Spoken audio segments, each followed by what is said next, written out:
अच्छे बच्चे हाँ जी। कैसे बैठेंगे? ऐसे। बेटा देखो, कल हम लोगों ने ग्राफ कॉपी के बारे में सीख लिया। और ग्राफ कॉपी कैसी होती है? इसमें 1 सेंटीमीटर लंबे और 1 सेंटीमीटर चौड़े ये खाने बने होते हैं। 3 तरह की लाइनें होती है, बहुत गहरी लाइन, एक उससे कुछ कम गहरी लाइन और एक बहुत हल्की लाइन। तो बिल्कुल हल्की लाइन के जो बहुत छोटे छोटे खाने हैं वो 1 मिलीमीटर के हैं, जो थोड़े कम गहरे हैं वो 5-5 मिलीमीटर के हैं, और जो बड़े हैं वो 10-10 मिलीमीटर के, यानी कि 1-1 सेंटीमीटर। ये सब हमने पढ़ लिया। इसमें ग्राफ कॉपी कुछ लोग बच्चे छोटी लाइन कुछ बड़ी लाइन, इसमें ऐसे में किसी में 15 किसी के में 20 ऐसे खाने होंगे, 20 या 25, और ऐसे में लगभग आपके 25 से 30 के बीच में खाने होंगे। ऐसे खाने आपके इसमें हैं, या आप गिन लोगे तो मालूम चल जाएगा कितने कितने खाने हैं, ऐसे में कितने हैं और ऐसे में कितने हैं। तो इस तरह का आपका ये ग्राफ कॉपी होती है। मैंने छोटे वाले खाने नहीं बनाए, बड़े वाले खाने बनाए। ऐसी ही आपकी कॉपी है, क्योंकि छोटा बना दिया फिर आपको समझ में नहीं आता।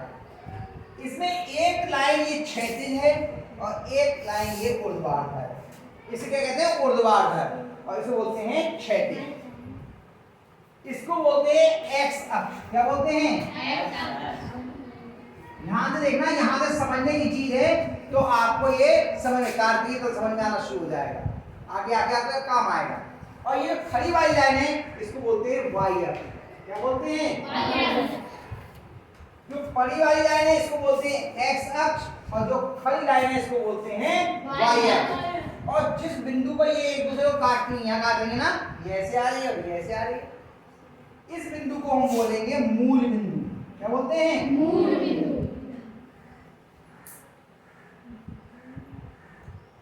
और इस पे लिखते हैं शून्य। क्या लिखते हैं? शून्य। ये हमारा ग्राफ पेपर। आप जब भी ग्राफ पेपर में काम करना शुरू करेंगे, ये दंड आलेख के लिए, क्योंकि हम दंड आलेख शुरू कर रहे हैं, तो एक लाइन बिल्कुल किनारे वाली लाइन पे इधर खींच लेंगे और एक लाइन नीचे खींच लेंगे। यानी कि इस पर अगर हम बात करें तो एक लाइन यहाँ पे एक लाइन छोड़ दी, एक खींच ली, और एक लाइन नीचे से एक लाइन छोड़ के स्केल से। कोई भी काम बिना स्केल के नहीं करेंगे। लाइन बिल्कुल सीधी हो, ऊपर से नीचे तक जिस लाइन पे खींचे हैं उसी लाइन पे लाइन चलनी चाहिए। ऐसा नहीं कि यहाँ से चलना शुरू हो और इधर वाली लाइन पे ऐसे पहुंच देते ना, बिल्कुल सीधी। बहुत ध्यान से करनी है, आराम से, जल्दीबाजी से नहीं करना है।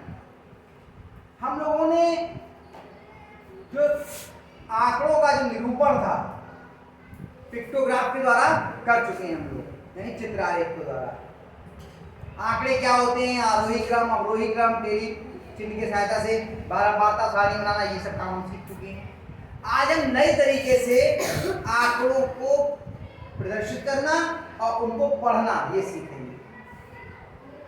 सांख्यिकी में जो भी आंकड़ों का हम चित्रों द्वारा प्रदर्शन करते हैं उसका उद्देश्य मैंने बता दिया। नंबर 1 कि आंकड़े बहुत सुंदर तरीके से हम प्रस्तुत कर रहे हैं, देखने में सुंदर लगे, और दूसरा कि एक नजर में देखने पे आपको मालूम चल जाए कि आंकड़े में कौन ज्यादा है, कौन कम है, कौन बराबर है। ये देखिए, जैसे कि हमने ये आपका अभ्यास 4D होगी बेटा, आज 4C होगी 4D होगी? 4D होगी। आपने C बता दिया सर, हम तो कह रहे हैं हमको सर। कोई बात 4D। तो ये वाले अभ्यास आपने खोल रखी है। अब इस आंकड़े को एक नजर में देखो तो देख के मान लिया सबसे ज्यादा कौन सा वाला है? देखो गाड़ी दिख रहा है। तो एक नजर में देखते ही आप पहचान सकते हो कौन ज्यादा है या कौन कम है। लेकिन इसमें आंकड़ों को प्रदर्शित कैसे करते हैं ये हम लोग आगे सीखेंगे। अभी हमें सिर्फ ये देखना है। देखो इसमें यहाँ नीचे देखो क्या लिखा है? विषय। क्या लिखा है? विषय। और ऐसे भी क्या लिखा है? अंक।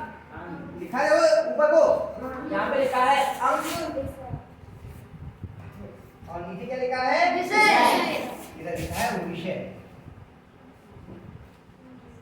अब प्रश्न को पढ़ते हैं हम लोग। क्या है इस सवाल को पढ़ना है और इसके एक एक के उत्तर हमको देखने हैं। मैंने यहाँ पे बनाया नहीं है, केवल समझाने के लिए कह रहा हूँ आपसे। उपर्युक्त दंड आलेख को देखिए, आप लोग उंगली रखिए, देखिए यहाँ पढ़ना हो, वहां पे ध्यान दीजिए। उपर्युक्त दंड आलेख को देखिए जो मोहित द्वारा वार्षिक परीक्षा में विभिन्न विषयों में प्राप्त किए गए अंकों को प्रदर्शित करता है। क्या प्रदर्शित करता है? किसके किसके अंक है ये? पढ़ो फिर से पढ़ते हैं। उपर्युक्त दंड आरेख को देखिए जो मोहित द्वारा वार्षिक परीक्षा में विभिन्न विषयों में प्राप्त किए गए अंकों को प्रदर्शित करता है। किसने किसकी परीक्षा की अंक ये? इम्तिहान किसने दिया है ये? मोहित ने दिया है। कौन सी परीक्षा है? गणित की है या वार्षिक परीक्षा है? वार्षिक परीक्षा। और किस विषय के? विभिन्न विषयों के। ठीक है, अलग अलग विषय। कौन कौन से विषय के दिए जरा बताओ, देखकर डंडा लेके देख के। हिंदी, अंग्रेजी, गणित, विज्ञान, सामाजिक विज्ञान। ये तो दिया है। तो आप ये समझ में आ गया कि ये दंडालेख क्या है। तो किस बारे में है कि मोहित ने वार्षिक परीक्षा में जो विभिन्न विषयों में अंक प्राप्त किए हैं वो है, यही तो दिया हुआ है। तो अब देखिए इसमें नीचे प्रश्न दिए हैं और उन प्रश्नों का हम लोग उत्तर देखेंगे। पहला प्रश्न क्या है? मैं प्रश्न नहीं लिख रहा हूँ, प्रश्न आप लोग लिख लेना, मैं उसका उत्तर लिख देता हूँ। ठीक है, पहले का क्या है? यह दंड आरेख क्या सूचना प्रदर्शित करता है? तो पहला प्रश्न वही आ गया, क्या सूचना बता रहा है? इस दंड आरेख में क्या सूचना दी हुई है? किस बारे में है ये? बताओ, अभी प्रश्न में लिखा हुआ था, इसमें क्या दिया हुआ है? क्या चीज दी हुई है? दंडारेख है। किसका है? किस बारे में है? मोहित के किसके बारे में? मोहित के वार्षिक परीक्षा में अंकों के विषय में दिया है। तो मोहित यहाँ पे लिखा हुआ है, मोहित द्वारा यह दंड आरेख मोहित द्वारा वार्षिक, बिल्कुल जैसा लिखा है वैसे लिखना है हमें, परीक्षा आगे लिखा है में विभिन्न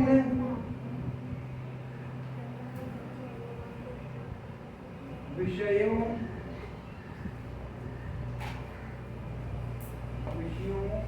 में प्राप्त किए गए अंकों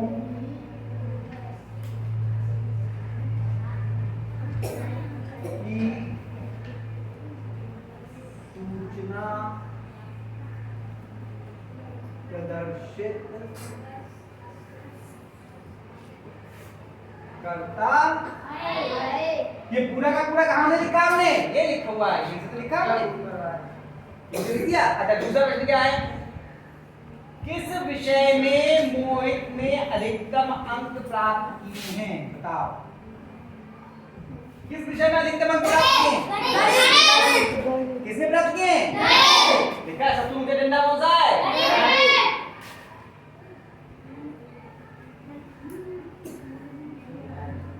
तीसरा प्रश्न,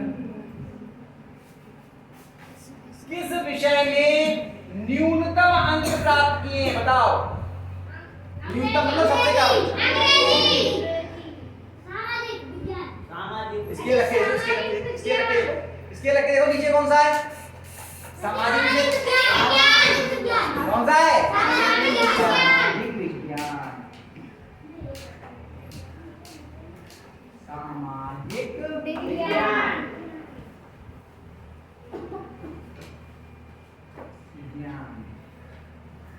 चलिए, और चौथा प्रश्न क्या है? प्रत्येक विषय के नाम और उन विषयों में प्राप्त किए गए अंक बताइए। चलिए, हर विषय का नाम लिखते जाएं और अंक लिखते जाएं। आ जाएंगे यहाँ पर। चलिए, मैं ये थोड़ा सा इधर हटाऊं है। हिंदी बताओ, हिंदी में नंबर कितने हैं? हिंदी में 10 हैं। देख के बताओ कितने हैं हिंदी में? डंडा कहाँ तक है? कहाँ तक है हिंदी में? 7। लिख देंगे विषय और अंक, ऊपर लिखेंगे यहाँ लिखेंगे, पहले लिखेंगे विषय और आगे लिख देंगे अंक। ठीक है, पहले क्या है हिंदी, हिंदी में कितने हैं 60। दूसरा बोलो अंग्रेजी अंग्रेजी 55, 50 से ज्यादा और 60 से 60 से कम है, 50 से ज्यादा 55। अब इसे स्पष्ट नहीं दिख रहा है लेकिन हम अंदाज लगा रहे हैं बिल्कुल बीचों बीच में है, तो कितने हो गए इसमें 55। चलिए भाई, अब अगला कौन है गणित गणित। बताओ गणित में कितने 80। शाबाश। अगला कौन सा है विज्ञान विज्ञान। बताओ विज्ञान 75 कितने हैं? हाँ स्केल रख के देख लेना। अच्छा स्केल से देख रहे हो, शाबाश। कितने हैं? चलो अगला कौन सा है सामाजिक विज्ञान। विज्ञान 50 पूरे 50। चलो भाई पूरे 50 लिख दिए भाई। आगे बहुत जोर से बोल रहा है भाई, बहुत समझ में आ गया उसको। आदेश आगे समझ में हो गया ये पक्का। अब ग्राफ पकड़, ये डंडारेख पढ़ना आ गया। अगला वाला भी एक दूसरा सवाल है, तो आप करेंगे क्या, इस डंडारेख को इसको अपनी ग्राफ की कॉपी पे बनाएंगे। हाँ बिल्कुल ऐसा ही। इधर कैसा बना पाओ, अभी बनाना नहीं सिखाया है, देखते हैं कैसे बनाना। इधर वाले पन्ने पे और इधर प्रश्न उत्तर करना, इधर प्रश्न उत्तर और इधर डंडारेख बनाना। तरीका ये होता है, इधर डंडारेख बनता है और इधर प्रश्न उत्तर, और फिर दूसरा वाला भी कर लेना। नहीं आएगा तो मैं आपको, ठीक है कर लेंगे, कर लोगे, नीचे बच्चे कर लेंगे। शाबाश, करिए उतारिए।